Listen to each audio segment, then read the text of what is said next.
My dear students, hope you are staying home and doing fine. I am your Sanghita ma'am.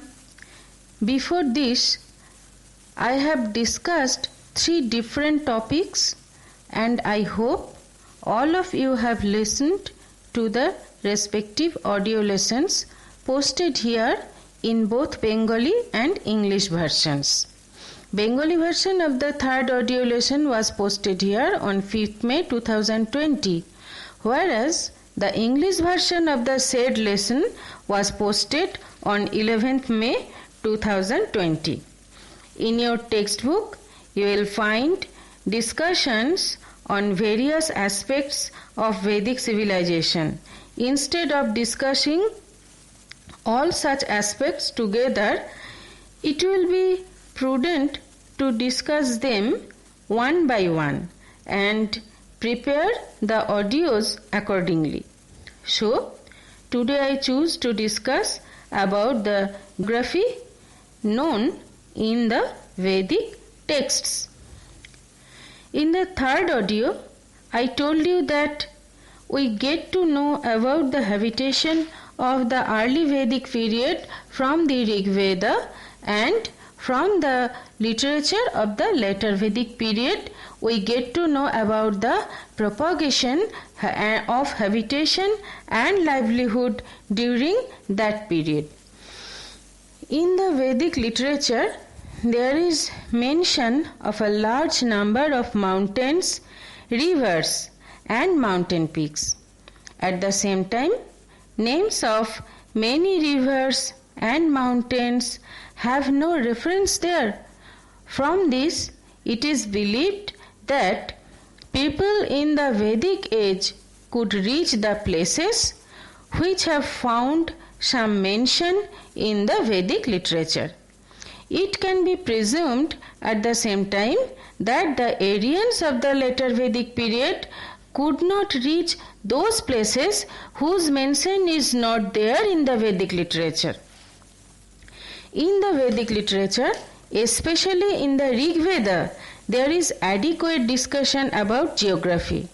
In the Rig Veda, there is a mention of Himawat or the Himalayan mountains and that of the Mujbanta mountain peak in Kashmir.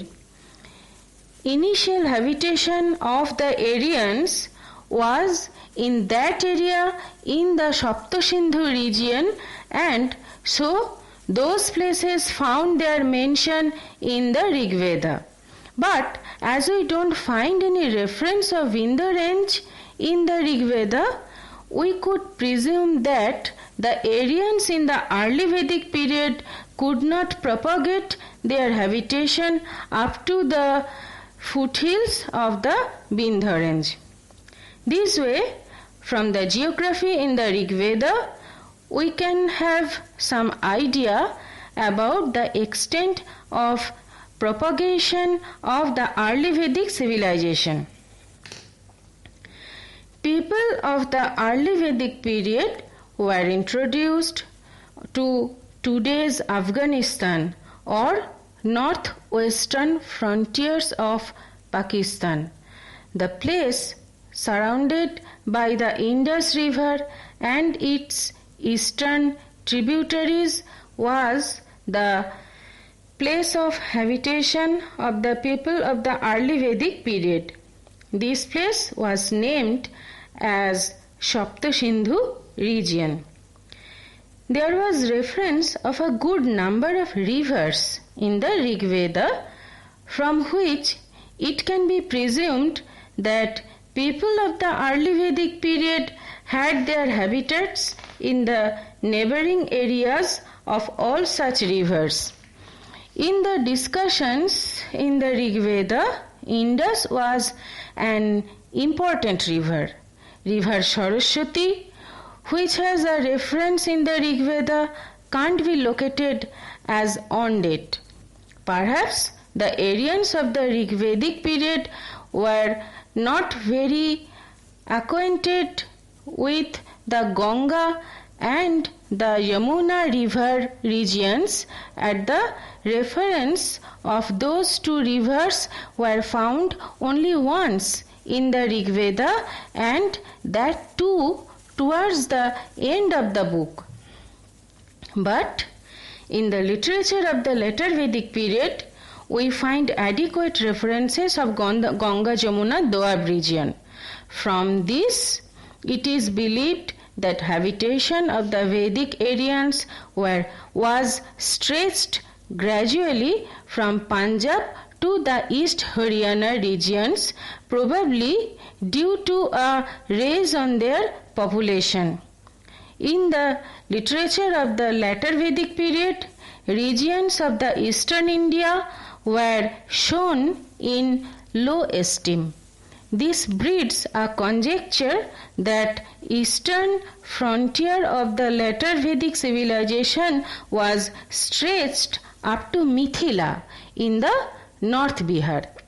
It is believed that during this phase, when the Vedic Aryans were spread into the fertile Gangetic plains, agriculture was introduced in the Vedic Aryan society. So, it can be argued that the original geographical area in the era of the later Vedic literature was the region between the Indus and the Ganga.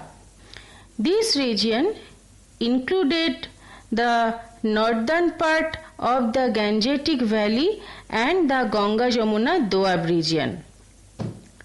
This is much for today.